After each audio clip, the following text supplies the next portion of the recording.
Hello guys, Dusty here with another YouTube pickup video. This time we got pickups from the Goodwill, the pawn shop, retail of course. We got some new games, some old games, as new as a Nintendo Switch release from a couple days ago to a Super Nintendo game. So yeah, very excited for this pickup video. Hope you enjoy it.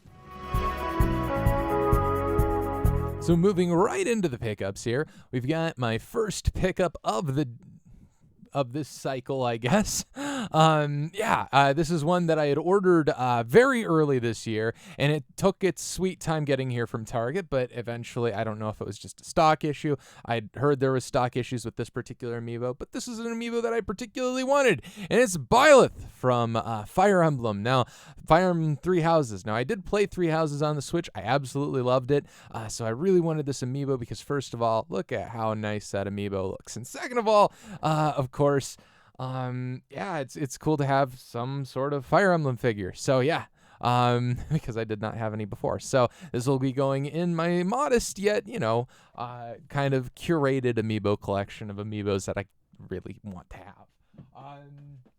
Anyway, so next up, we got some PS4 and Xbox One games, believe it or not, from the local pawn shop.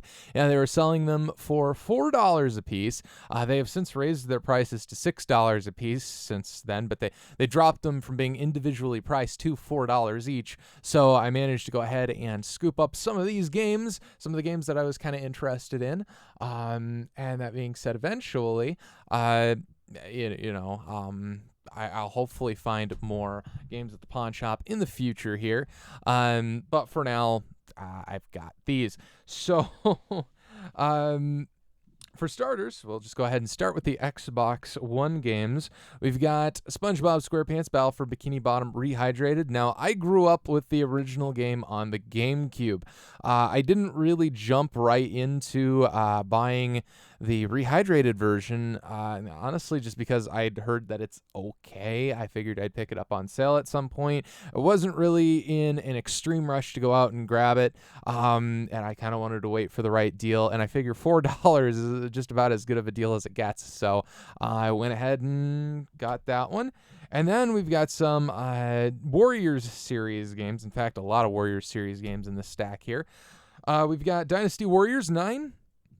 Now, I haven't really played any of the Warriors-style games, so I figure, you know what, might be a good way of getting into them for the $4 they're going to cost me. But yeah, plenty of a couple Xbox One ones, a couple PS4 ones.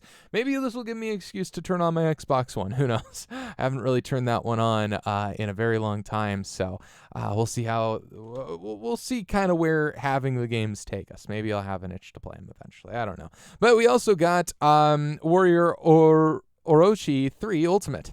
So and all of these are, as far as I know, in terms of as modern games go, complete. They have the disc, obviously, and the game manuals with the Xbox One, PS4 generation are not really a guarantee. I don't think any of these have manuals, actually, so yeah, what are you going to do? But kind of unfortunate, but at least, hey, it makes completion easier.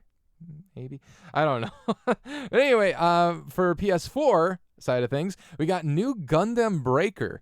Now, once again, I'm pretty sure, yeah, these are all just like this. No manuals. It's unfortunate, but the games are in there. I didn't even really check the condition of them because, I mean, they're Blu-ray discs. If they don't work, that's generally an achievement. So, then, of course, we got Samurai Warriors 4 here.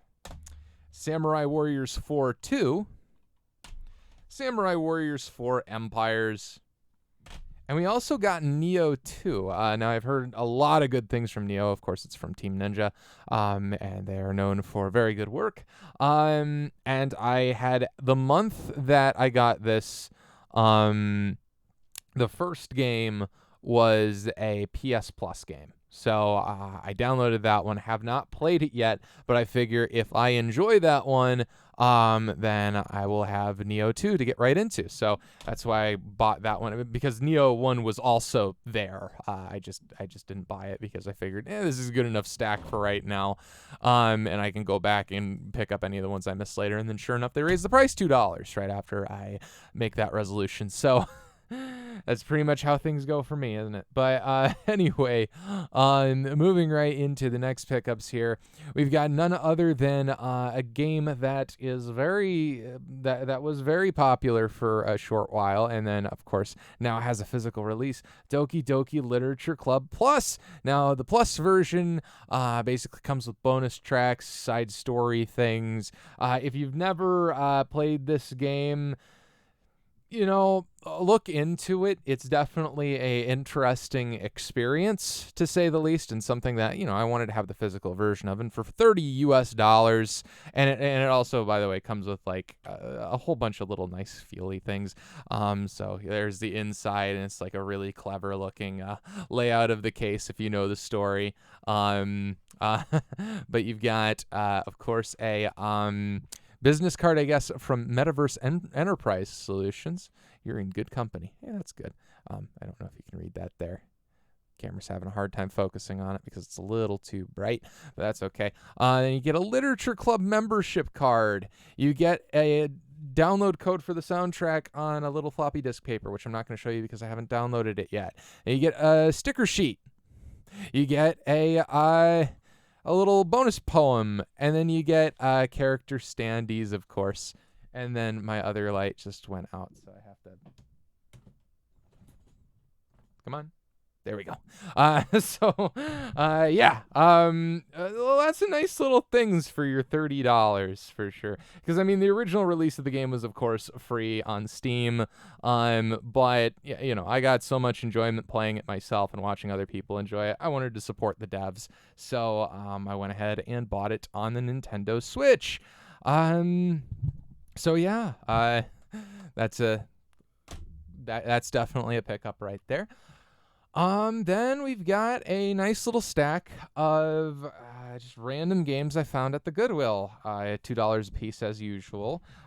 We got Call of Duty Modern Warfare 2 because I didn't know if I had Call of Duty Modern Warfare 2 on the Xbox 360, and I honestly still don't. I need to document my 360 games. I just went through, documented, alphabetized my PS3, my PS2 games, my GameCube games, my Xbox games. I did the 6th generation consoles, so I got to move on to the 7th gen eventually. I just have to get around to it. But yeah, I figured it's a relatively good condition, complete copy for $2. I figured I'd go ahead and grab it.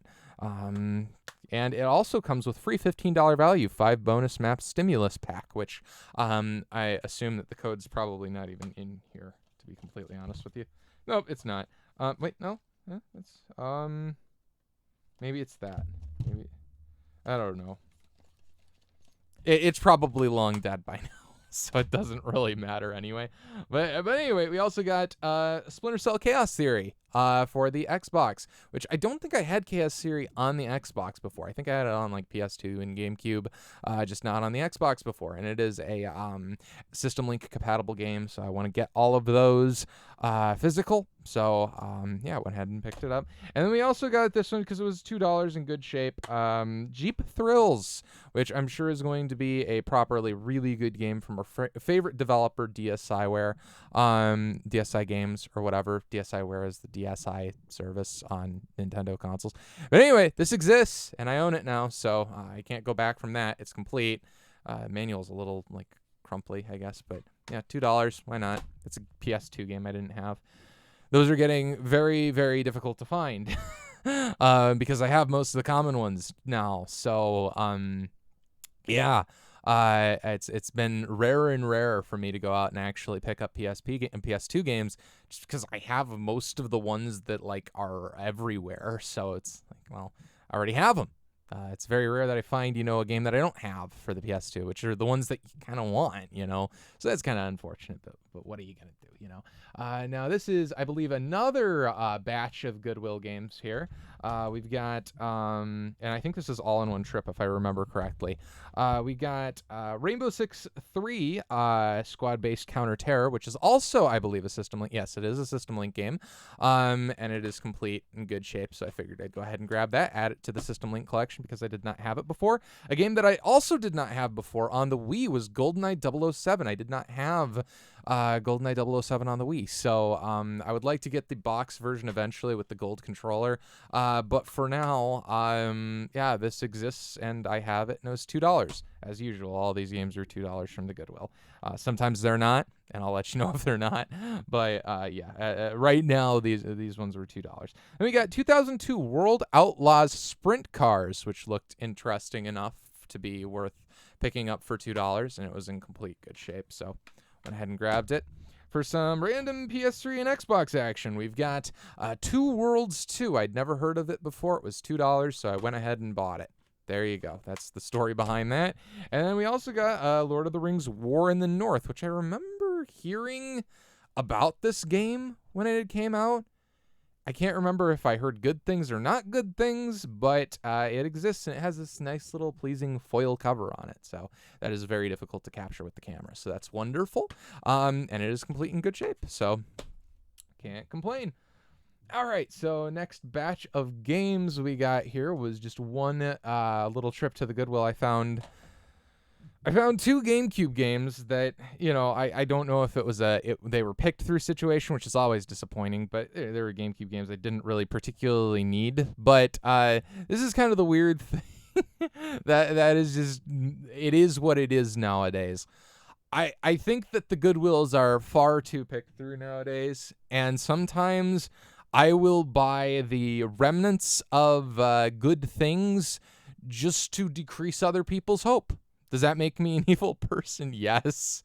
Yes, I know, but it's like 99% of the time it's resellers. Like, you got to understand, these people are sitting there with their phones just looking, at eBay, and it's like,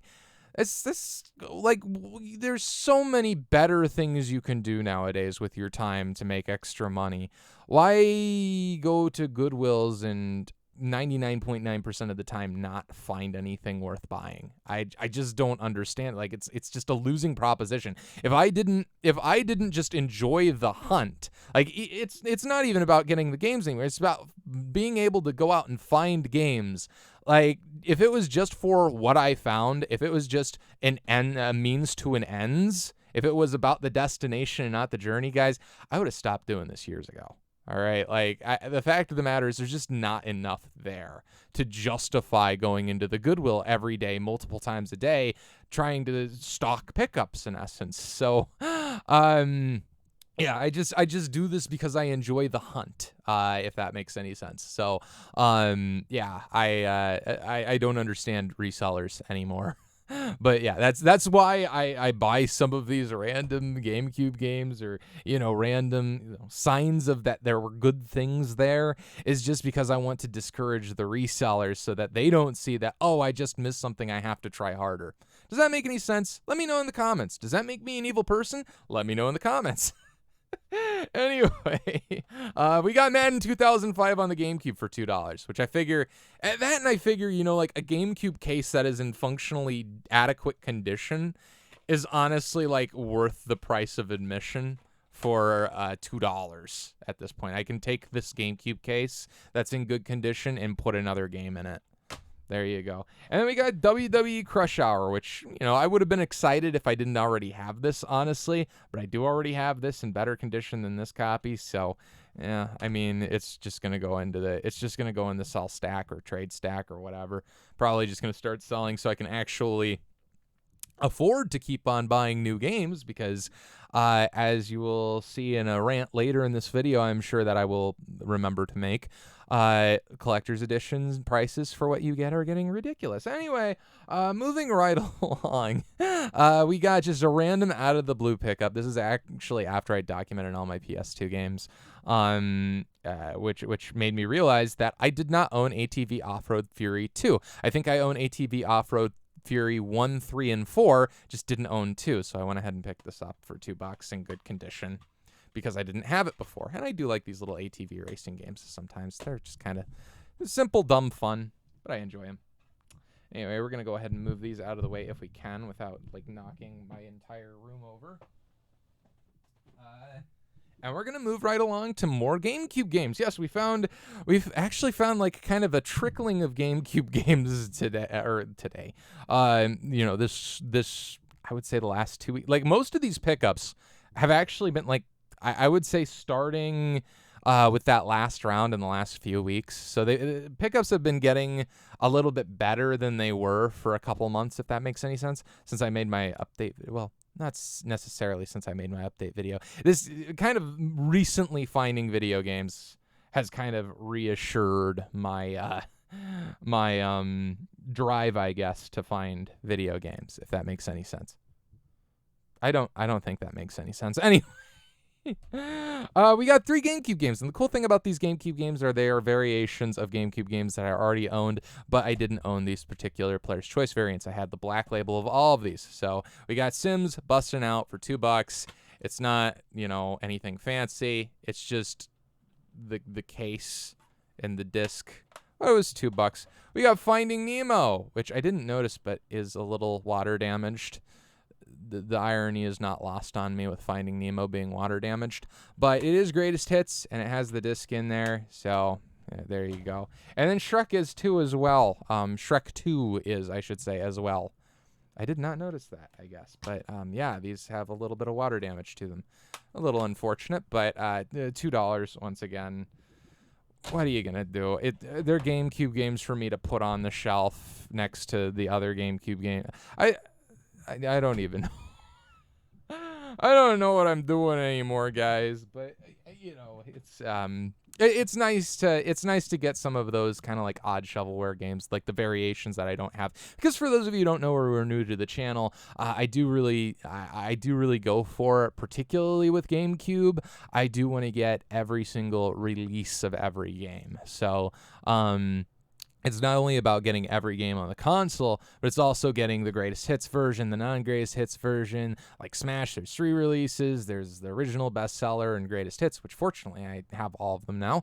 And there's lots of games that have multiple different releases. I just found out Pokemon Stadium, by the way, or excuse me, Pokemon Coliseum has at least 4 different releases. Yeah, and I only have 2 of them. So, and that game has gotten stupid. So.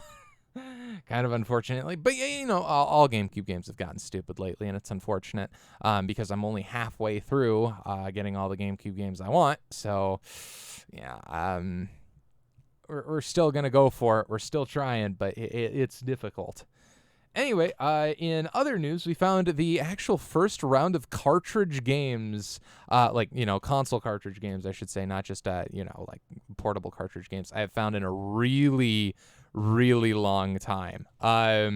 We found N64 games at the Goodwill, a nice little stack of them that I don't think was picked through because I wouldn't have picked through 2 of the games here. But anyway, we got WWF Attitude, which was one of my first N64 games. And I checked my sheet because I documented all my N64 games. And as it turns out, I must have lost my copy somewhere along the line because it was not on my document that I still had this. So, I get to add this to the collection again, I guess. I don't know what happened to it, but maybe I just missed it in documenting my games, but whatever. Then we got NBA in the Zone. And by the way, this is just a small amount of that stack, but it's really anything that had any kind of inherent value to it. I left all of the, the NBA in the Zone 99s there, but I didn't have NBA in the Zone 99. Everything I left there I already had, because these were $5, by the way, $5 a piece on N64 games. Like, they seriously, inflation's hitting the Goodwill. It's insane. The world's crazy. But we got NBA in the Zone 99. So really, can we really complain about anything in life because we got that? But we also got a copy of Super Mario 64, and I, of course, already have Super Mario 64, so that can go into the funding the new games that I buy and funding more games that I buy pile. And then we also got GoldenEye 007, which, once again, already have. It'll go in the pile of games to sell. And then it's basically like the circle of games. I buy games, I keep most of them, I sell some of them, and then I buy more games, and then I sell some of them, and I keep the others that I don't already have. You know how it goes. Anyway, I'm sure you all have done some semblance of collecting in your life. If you're watching some random guy do a pickup video in 2021, so yeah, there you go.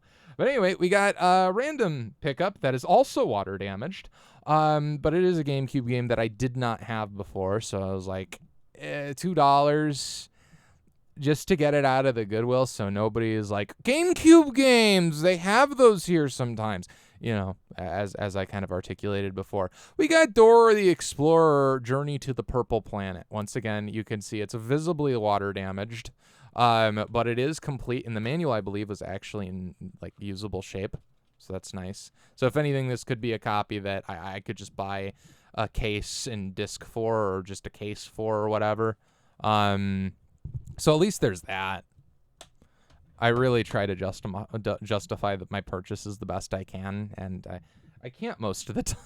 So that shows you how good I am with money. Anyway, we also got later on, I believe this was the next day, we got a non-water damaged GameCube game. Can you believe that? NASCAR Dirt to Daytona, and I did not have this before, so this is an entirely new addition to the GameCube collection. It's complete, so this is one of the games I'm most excited about, because once again, I get to add a GameCube game to the collection, and that's what it's all about. It's about increasing that number, getting little by little. We're getting eventually to, I think we've already hit the halfway point now. So I think I'm at 228, and then with those two acquisitions, I'm at 230 of 550. So 550-ish. So still have quite a ways to go, but it's progress. And hey, if I progress at this rate for the rest of my life, by the time I'm dead, I'll probably have all the games, and I'll be dead, so I can't enjoy them.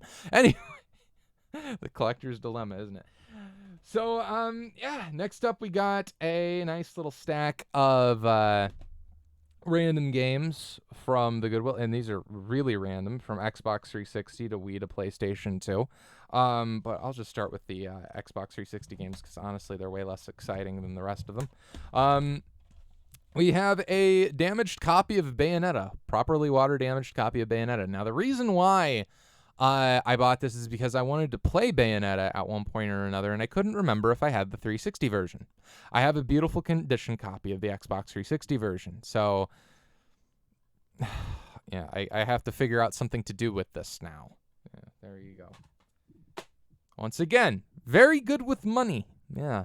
And then we also got a game that looks kind of mildly interesting, Dark Messiah Might and Magic Elements, which is not in too bad of shape, though it is missing the manual, I guess, for $2. I don't know why I buy some of this stuff. Jeez. We also got Too Human, because I'd never heard of it before. It looks like a Silicon Knights title. Interesting. And this one's actually complete and in good shape, so is probably actually worth picking up. And then we got Overlord 2, which looked interesting. Codemaster published game. And it's complete, though I don't think this is the original case. I could probably throw it in one of the millions of random Xbox 360 games I've bought duplicates of cases. Accidentally bought duplicates because I haven't taken the time, the hour to document my games, my Xbox 360 games. Yeah, I know. Not the brightest bulb in the bunch, but I did get another water damaged video game in good news, but this one might almost be worth the $2 I paid for it. Red Steel 2, and honestly, I just wanted a playable copy of it, and this one seems to be a playable copy, and the manual is in good shape, so I could really just buy a new case for it, and I'd be good. So yeah, I don't have Red Steel 1 either, but I don't think. I don't think I have Red Steel 1, but I have Red Steel 2 now, at least, so I can play it at the very least. And for the low sum of $2, a Wii game I can play that is interesting, well, I'll probably take it. And then we also got, for $2, a copy of Resident Evil 4, because I honestly just have so many Resident Evil games on the PS2 that I need to sell that I can throw this in with it, and I can probably make like $4. Sure. Once again, it's just like sometimes when I'm at the Goodwill, I am like in between appointments, so I just like grab things and worry about it later. I like, it's $2. Like, if realistically, if I have to just chuck these games in the bin, Like, it's better than having left something that I actually would have regretted not buying, if that makes any sense. So if you're wondering, why did he buy that? That's some of the reason. Yeah, I'm still not good at this whole collecting thing, and I've been doing it for a little while. So there you go. But we got a game that's actually worth the amount of money I paid for it. We got Castlevania Lament of Innocence from the Goodwill for $2 as well. And it's in complete, fairly decent shape. You clean up this case and it should look actually pretty good. And yeah, once again, $2. Can't really complain too much about that. And then technically I'm doing this a little out of order, but I'm just going to go with a Goodwill pickup that I picked up today. And that is, okay, so I've been wanting to get a PS2 backwards compatible PS3 for a while now. Now, if you're wondering, well, why would you do that when you have a perfectly good PS2 and a perfectly good retro game playing setup? Which, oh yeah, I have to talk about that too. But you have a perfectly good retro game playing setup. Why would you want one? And the answer is honestly, I have no clue. I just want one. I want to be able to play PS1, 2, and 3 games on the same console. If I want to do that, if I want to have like a situation in the future, if I move into a bigger place or whatever, where it's like, yeah, I can have some of this stuff on a big modern TV to play with the friends that I could maybe make someday. Because we could play video games and have friendship. I don't really know much about Friends because I don't really have any of those. But I found a fat PS3 at the Goodwill, and of course it was a 2 USB port model. Just my luck. So for those of you who don't know, by the way, little pro tip, the backwards compatible models all have 4 USB ports. The non-backwards compatible models have 2 of the PS3. So yeah, out of all the odds of having been really interested in getting one, I've been looking on eBay at potentially buying one to repair because I figure I'm going to have to replace the Tolkien NEC caps in it anyway. I just want to get a broken one so I can just do that and save a lot of money. But yeah, I've been looking seriously into just buying one because I know they're not getting more available. People are throwing them away as they break rather than actually getting them fixed. So yeah, I want to get one sooner rather than later that I can keep healthy and alive and all that. And lo and behold, yeah, that was unfortunate. But the reason why I'm bringing it up is because next to that PS3, inexplicably, was this. It's Tetris Cross Dr. Mario, or Tetris and Dr. Mario. And it was... come on. Focus. It was $2. You can't read that. No, it was $3. Excuse me. I lied. I lied to you all. It is $3. It was $3. And I didn't have it before, so I went ahead and picked it up. Anyway, long rambling over. We got the last game of the bunch, which if you are subscribed to my YouTube channel, you'll probably know that I actually streamed this game, and I have been thoroughly enjoying it so far. And that is Shin Megami Tensei 5, but not only Shin Megami Tensei 5, the Fall of Man Premium Edition, which came with a nice little bag. Yay. 2-disc CD soundtrack. A little sort of compendium, so to speak, of all the demons in the game that you can read up on and see their art and all that. It's really cool. And then, of course, the game in a steelbook case. So, yeah, $120 for that. It was twice the price of the retail game. Now, what do you get, in essence? You get a book, a small book, not like a big, proper, well-bound book. You get a soundtrack and just a DVD case. And are these like properly pressed discs? I actually have not checked these discs yet. They are properly pressed discs, so at least there's that. And they do actually look somewhat decent. They're black and white, but like they used that to their advantage. I mean, I'm just really trying not to say that they skimped on color ink, but we're going to move right along on that. And, of course, you get, well, I mean, the Steelbook came with, so that doesn't count. It came with the launch edition. But you also got a canvas bag, which is a small canvas bag. Like $120. The Persona 5 Collector's Edition was $90, guys. You couldn't do a little bit better than that, Atlas. I mean, come on. Like, really, it's gonna kind of put me off of buying these guys. Like, just to be real, full disclosure, okay? I don't know. It just flew over across. Oh, a little bit of dust. A little bit of dust. Get that out of here. But yeah. Yeah. So that, I think that's the last for the video game pickups, and then I do have something video game related. All right, so the last video game related item of the stream, and by the way, I apologize about the lack of light.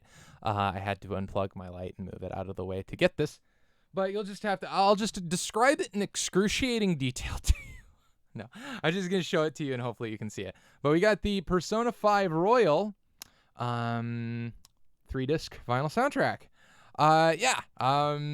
And if you want like a slight review of it, and I'm going to talk about this more as well in my upcoming new vinyl pickup video, because yes, I'm going to be, after like 3 years, doing another vinyl pickup video, just because I've actually found vinyl records, which is a little crazy. I just didn't find them for like 3 years, and then now all of a sudden, like, I've probably found over the last year like at least 100. So yeah, there you go. But yeah. And this was, by the way, $75, which is a little ridiculous. For a 3D. Well, I mean, like, for the quality, which I'm gonna get into in a moment, it's a little ridiculous. But at the very least, and it is stupid the way they did this, but it did also come with a pre-order bonus of a 7-inch LP, 7-inch single of Hymn of the Soul. Which is the song that plays in the Velvet Room, I'm pretty sure. Now, the reason why they did this is because they didn't include the most iconic song in the series in the essential version of the original release of the soundtrack. Now, I was actually one of the fools who bought the deluxe version of the soundtrack, so I actually had basically every track in the game on vinyl record already, so this is just kind of a thing to put, on the Persona shelf and make it look really pretty, because it's nice, real pretty artwork. And my camera is, by the way, freaking out. I apologize about that. This stream brought to you by Razer Kiyo.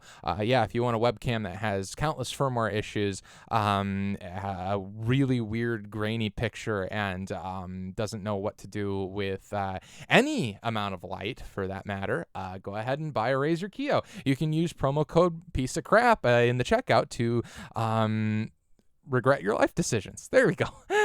Anyway, yeah, we got of course the soundtrack itself. Now, I'm going to be full disclosure about my situation in purchasing this soundtrack. So when I bought it, it took me probably about half a month or so to actually sit down and listen to it, because I was busy. I can't just, listen to records every night. Unfortunately, I wish I could, but I just don't have the time to do that. Yeah, I'm going to put this now you still can't see it. You can just see a corner of it. I don't want to hold it up like this because it's actually kind of heavy. But yeah, I finally got around to listening to it. I put the first disc on my record player, and it was very, how do I put this? I'm actually going to edit in a splice of what it sounds like here.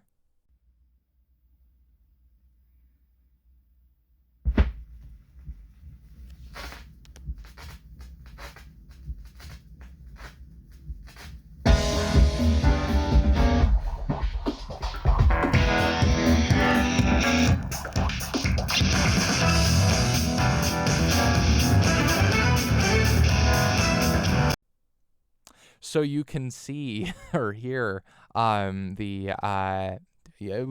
you heard it. I'm gonna put it in right there. That's the kind of transition I was trying to do. I'm trying to up production quality. I hope you guys appreciate that. It takes more time to make these videos now. So if you like these videos, please subscribe. Please hit that like button. Let me know if you like it. And if you don't like them, it doesn't matter, because YouTube disliked the video anyway. Or YouTube disliked the video. YouTube removed dislikes anyway. So I guess it just doesn't matter if nobody likes my videos anymore. I still get to post them and have no repercussions about it. Isn't that exciting? Yeah, even if I post false information or really bad stuff, or really inaccurate stuff, really fraudulent stuff, nobody can dislike the video to let other viewers know that it's poor information. So that's, of course, another thumbs up approach from YouTube. Yeah, I got to talk about the dislike button too. I'm going to talk about like every rambly thing in this pickup video. Is it more of a pickup video or a ramble video? I don't know. But anyway, we got this. Yeah, if you couldn't hear there, vinyl records are not supposed to sound like that. So I had to contact IM8-Bit's customer service. Now, I was a little bit past the defect return window, but they still were perfectly reasonable with me. They said, hey, try cleaning it up, try cleaning your stylus, and if it doesn't work, we'll ship you another one. And sure enough, it didn't work. So they shipped me another one. And yeah, the other one was fine. Now, in terms of like production quality of this release, it sounds okay. I mean, it's not like the best sounding soundtrack in the world, in terms of masters, to say the least. But that, and by the way, also, if you notice, it kind of looks a little bit crinkly. It came like that. Like the plastic window came like a little crinkled, and when it was still sealed in the wrap. So I guess it was probably just mishandled in the warehouse. Really unfortunate situation with how lucky I've been with vinyl lately, and that's gonna be brought up in the vinyl video, because I know a lot of you guys don't care about this stuff. But this is video games, so it goes in video game pickup video. It is vinyl video. It's vinyl. It's a vinyl record, so it goes in vinyl pickup video. So it goes in 2 pickup videos. It's special. But that, and I spent $75 on this darn thing. I'm getting my money's worth. Anyway, yeah, where was I going with this? They sent me the new disc, and it was perfectly fine. So yeah, no real qualms there. It's just that, of course, like in terms of production, it was a little hit or miss. Some random pops and clicks on the other records. And yeah, just generally not what you expect when you're spending $75 on a box set. That's maybe like something like this, which I don't think I've actually shown this in a video yet, but like Evangelion finally, like, this is 2 discs in a thing for $26 on Amazon, right? It's like $12 a disc. You don't necessarily expect entirely the world on this, but this is $25 a disc, right? This is like proper. You buy, that's more than your typical album, all right? And it's a triple set, right? And I should tell you how it opens up. It's kind of like, in the one part it looks really nice, in the other part it's really unwieldy to actually get the records out of it. So like it's kind of a mixed bag as far as I'm concerned in terms of that. But yeah, just generally speaking, there's little production-y things that I don't like. Like, for instance, the sides of the vinyl are sharp. They didn't file them properly. The centering isn't exactly perfect. This isn't like I'm not expecting like audio file quality, but I am expecting a baseline of quality when it comes to buying a video game soundtrack, and this didn't quite hit that mark, particularly with the first disc, which I'm sure after hearing that you will probably agree with me. But yeah, that's pretty much it for, all that stuff. Now, there is one thing that I did want to bring up, too, and that's another pickup that I actually have gotten since the last pickup video. You may notice that the perspective of my game room is a little bit different. Well, actually, there's 2 pickup kind of dealios I want to talk about. So one of them is my desk, which I'll probably splice in a picture right here of my desk. But yeah, this is the new desk. My old desk, which I'll probably splice in a picture of right here, it was falling apart, and it was probably going to end up collapsing and killing all my video game consoles and equipment. So I decided, you know what, I should probably go ahead and do something about that. So I did, and I built this new desk, which you are now seeing again right here, if I remember to edit this properly. Dusty, please remember to edit this properly. Got to leave myself a good editor's note, right? But yeah, and so far, really like this desk. It was like $45 on Amazon. And yeah, I mean, it's like for $45, you don't expect a whole lot. But yeah, this desk is perfectly stable, perfectly solid. As you can probably see, if I've switched to the webcam perspective now, my camera just shook as I like pushed it. But it's a $44 desk from Amazon. What do you expect? It's carbon fiber. I could race with this thing. what is that even? I don't know. But I also, as well as the desk, I also got a new PC case. So it's actually the exact same gaming PC that I've had, but I had that PC in a case that was probably 14 years old. So yeah, I put it in a MSI Gungnir 111M, I believe is what it called. It's the airflow version. Really nice case. I have no complaints about it. Thermals are really good with that one, particularly compared to my 14-year-old case. It wipes the floor with them. Super high build quality, and I think I only paid like $60 for it or something like that on Amazon. Like it was kind of an open box deal. Really good price. Can't complain at all. And then I also, of course, put my home theater PC in a new PC case too. It was actually Be Quiet that I got for that one because home theater PC case, right? But I'm probably not going to show a picture of that because it's kind of hidden in a corner. So I probably can't get a good picture of it. But the other thing I got is actually right behind me, which is Workbench. Yes, Workbench. I work on video games and stuff. For those of you who do not know, I work on electronics as kind of a hobby. So that being said, most of those streams end up on my twitch.tv page. Yes, twitch.tv/DustyD0. Feel free to follow me over there. As much as I would love to simultaneously stream those streams, I don't know of a way to do that on mobile. So, yeah, pretty much those ones are exclusive to Twitch right now. But if you want to catch some of the VODs, I think some of the VODs are up. I streamed rebuilding my PCs into those cases. I also streamed making an amplifier selector switch. I streamed making my new XLR cable, which I got to show off to you. Yeah, beautiful XLR cable that you guys don't see because of the perspective of my camera. But yeah, super nice. Hopefully it helps with the audio quality and specifically some noise that I was getting in previous videos. And now my camera is having a complete episode. Wow. High quality video camera right there.